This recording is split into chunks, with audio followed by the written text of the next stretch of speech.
কোন আমল আল্লাহর কাছে পছন্দ হয়ে যায় আমরা জানি না, আর কোন আমলের কারণে আল্লাহ প্রখর করবেন এটাও জানি না। এই জন্য চেষ্টায় লাগে থাকতে হবে। সাহাবাদেরকে জান্নাতের খুশখবরি দেওয়া হয়েছে, অমুক জান্নাতি, অমুক জান্নাতি, অমুক জান্নাতি, আর ওনারা কাঁদতেছেন যে হায় আমার কি হবে, হায় আমার কি হবে, আমি যদি গাছ হইতাম, আমি যদি পাখি হইতাম, আমি যদি মুমিনের শরীরে চুল হইতাম। কারা বলতেছেন? দাদাকে হুজুর সাল্লাল্লাহু আলাইহি জান্নাতের খুশখবরি দিয়েছেন। আবু বকর রাদিয়াল্লাহু আনহু, ওমর রাদিয়াল্লাহু আনহু, আয়েশা রাদিয়াল্লাহু আনহা।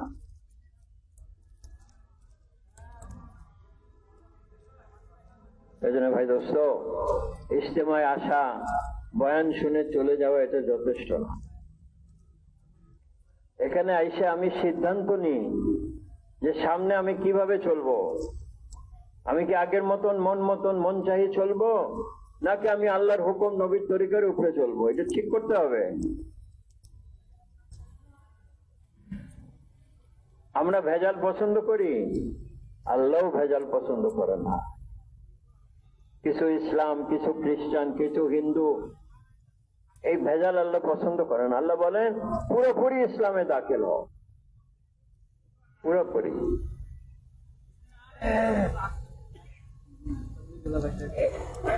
যে ইসলামের উপরে মরবে সে কামিয়াব হবে, যে আল্লাহকে রাজি করবে সে কামিয়াব হবে, যে কালমার সাথে মরবে সে কামিয়াব হবে।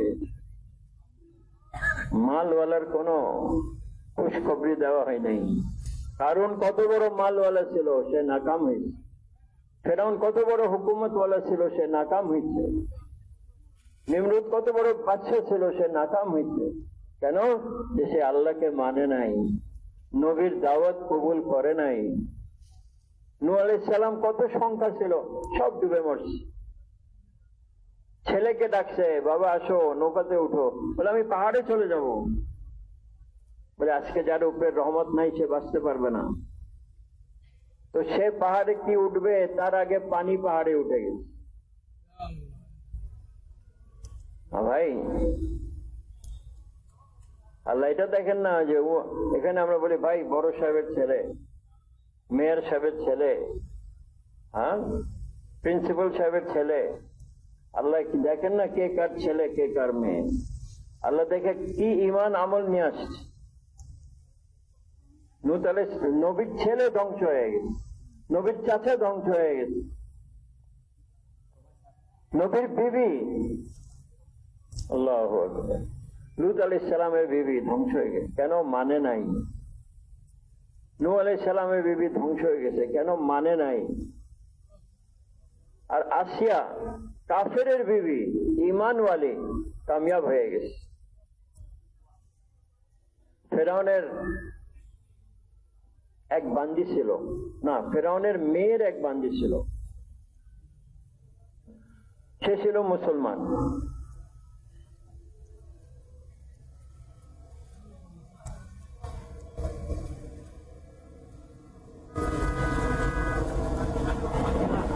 একদিন ফেরাউনের মেয়ের চুল আশ্রইতেছে, তো কি বলে এটা রে, মাথা আশ্রয় যেটা রে, চিরুনি হাত থেকে পড়ে গেছে। সে এটারে তলছে বিসমিল্লাহ বলে। ফেরাউনের মেয়ে বললো তুমি কার নাম নিলা, আমার আব্বার নাম ছাড়া তুমি কার নাম নিলা? তাকে গিয়ে ফেরাউনের কাছে নালিশ করছে। এই বান্দির একটা বাচ্চা ছিল কোলে, আর একটা বাচ্চা হাত ধরে হাঁটত। ফেরাউন ডাকছে, তুমি ইসলাম ছাড়ো, আমি ছাড়া তুমি কোন রবের নাম নিলা? বলে না ইসলাম ছাড়বো না। বলে ইসলাম না ছাড়লে শাস্তি দিব? বলে আপনি দিতে পারেন শাস্তি, কিন্তু আমি ইসলাম ছাড়বো না। তো বড় বেগ আনা হয়েছে, ওর ভিতরে তেল দেওয়া হয়েছে, নিচে আগুন জ্বালানো হয়েছে। তেল যখন ডকবক করতেছে, বলছে ইসলাম ছাড়ো, না এটার ভিতরে তোমাদেরকে দেওয়া হয়েছে, ইসলাম ছাড়বো না। তো যে বাচ্চা হাত ধরে হাঁটতো, সেটা বাচ্চাকে নিয়ে ওটার ভিতরে ফেলে দিস।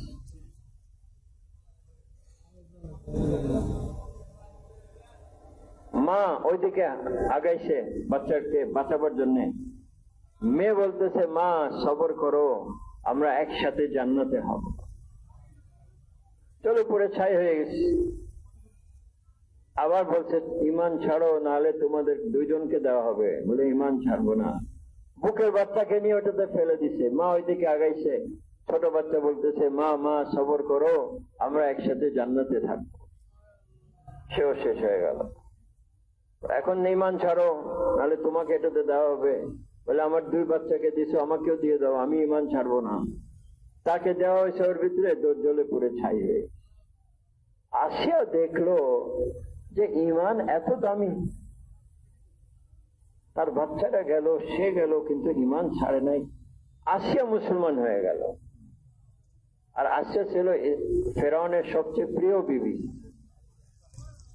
ফেরাউন পেরেশান হয়ে গেল, এটা কি হলো? তারে সুযোগ দিছে, একটা ঘরে রাখছে, তুমি চিন্তা করো।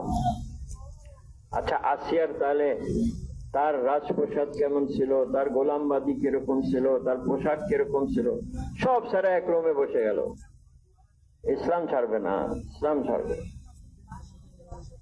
যখন ফেরাউন দেখলো যে সে ইসলাম ছাড়বে না, তো হুকুম করলো তাকে সুলিতে উঠাও, আর লোহার চিরুনি দিয়ে তার শরীরে সব গোশত নামাই দাও। তো মওতের সময় আসিয়া দোয়া করলো, হে আল্লাহ, ফেরাউন আর তার লোকজন থেকে আপনি আমার হেফাজত করেন, আর আপনার সবচেয়ে কাছে আমাকে জায়গা দেন। তো মওতের সাথে ফেরাউন থেকে তো বেঁচে গেল। দ্বিতীয় দোয়া, যখন হযরত খাদিজা ইন্তেকাল করতেছিলেন, তো হুজুর সাল্লাল্লাহু আলাইহি ওয়াসাল্লাম তাকে বললেন, তোমার শৌখিনকে আমার সালাম দিবে। হযরত খাদিজা বললেন যে ইয়া রাসূলুল্লাহ, আপনি তো আমার পরে আর কাউকে বিয়ে করেন নাই, আমার শৌখিন আবার কি? বলে আল্লাহ আসিয়ার সাথে আমার জান্নাতে বিয়ে পড়াই দিবে। এখন হুজুর সাল্লাল্লাহু আলাইহি ওয়াসাল্লাম কোন জান্নাতে থাকবে? আল্লাহর সবচেয়ে নিকটতম জান্নাতে হুজুর সাল্লাল্লাহু আলাইহি ওয়াসাল্লাম থাকবে। ওনার বিবি কোথায় থাকবে? ওনার সাথে থাকবে। তো এইভাবে ওনার দ্বিতীয় দোয়া কবুল। হুজুর সাল্লাল্লাহু আলাইহি ওয়াসাল্লাম ফেরাউনের সময়, হুজুর সাল্লাল্লাহু আলাইহি ওয়াসাল্লাম অনেকে বলে 4-5 হাজার বছর। হুজুর সাল্লাল্লাহু আলাইহি ওয়াসাল্লাম যখন মেরাজে যাইতেছিলেন, তো মিসর আর বাইতুল মুকাদ্দাস তার বর্ডার লাগে কোনো জায়গায়, ওর উপর দিয়ে যাই। বলেন এই জিব্রাইল, এখানে এত সুন্দর সুঘ্রাণ কোত্থেকে আসতেছে, এত খুশবু কোত্থেকে আসতেছে? বলে নিচে ফেরাউনের ওই মেয়ের বান্দি আর 2 বাচ্চা এখানে দফন আছে, ওখান থেকে খুশবু আসছে। তো ভাইয়া দোস্ত বুজুর্গ, আমরা আজকে ইমানের দাম বুঝি নাই, সাহাবারা বুঝছেন, এজন্য ওনারা জান দিয়ে দিয়েছেন ইসলামের জন্য, ইমানের। হ্যাঁ, পরোয়া করেন নাই। বেলাল রাদিয়াল্লাহু আনহু কত মার খাইছেন, খাবাব রাদিয়াল্লাহু আনহু কত মার খাইছেন, সুমাইয়া রাদিয়াল্লাহু আনহা মার খাইতে খাইতে শহীদ হয়ে গেছেন, কিন্তু ঈমান ছাড়েন নাই, ইসলাম ছাড়েন নাই। ভাই হুসাইন নিজে কত কষ্ট করছেন দিনের জন্য, মার খাইতেন, ধাক্কা খাইতেন। একজন এসে ওনার গলায় গামছা এরকম বাইন্ধে টান দিছে, হাঁটুর উপরে পড়ে গেছে। আরেকদিন হরম শরীফে আসছেন, ওনার উপরে ধুলা মারছে, ওনার উপরে ধুতো মারছে। ওনার এক মেয়ে এক পেয়ালা পানি এনে বাপের মুখ আর চেহারা সাফ করতেছিল আর কাঁদতেছিল।